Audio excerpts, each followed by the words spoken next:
There are few battles in Jedi history as haunting, few conflicts so merciless that they are remembered not for their victories, but for the legacy of death they left in their wake. Today, we open a dark chapter within the Jedi archives, one soaked in blood, betrayal, and torrential rain. This is the Battle of Jabiim, the Republic's most devastating loss of the Clone Wars.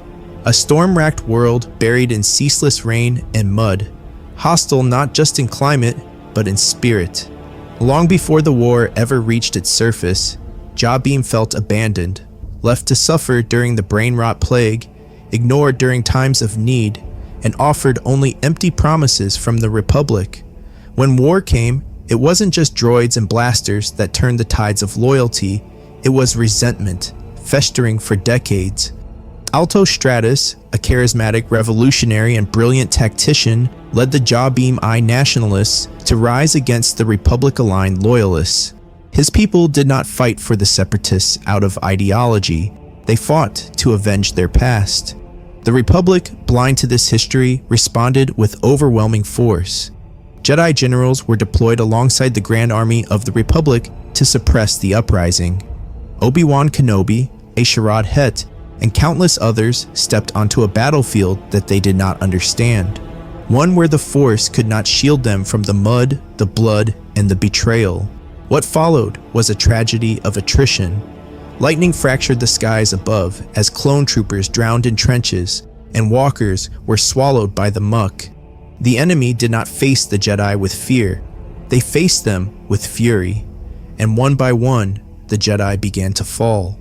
Generals Ralshama and Illawa perished early, their deaths echoing across the Force like thunder. Then came the unthinkable.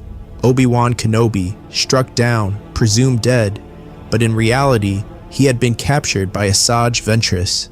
The Republic reeled, hope drowned with him in the rain, and in that void stepped Anakin Skywalker.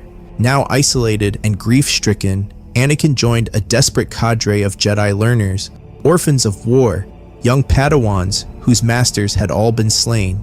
Together, they made a final stand at Cobalt Station, delaying the inevitable so that what few survivors remained could escape.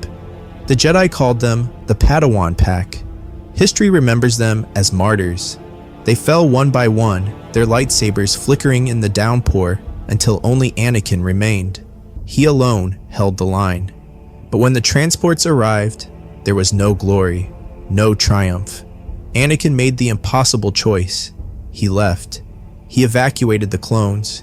He abandoned the Jabiim I loyalists to their fate. In doing so, he saved lives, but he also condemned a world. It would not be forgotten. Decades later, when his son Luke Skywalker arrived on Jabiim, the scars of the past re-emerged. The people remembered. The name Skywalker did not bring hope. It brought hate. Because the Republic had left them, because the Jedi had abandoned them, because Anakin had made a decision that, in the eyes of the Jabiim, turned a savior into a coward.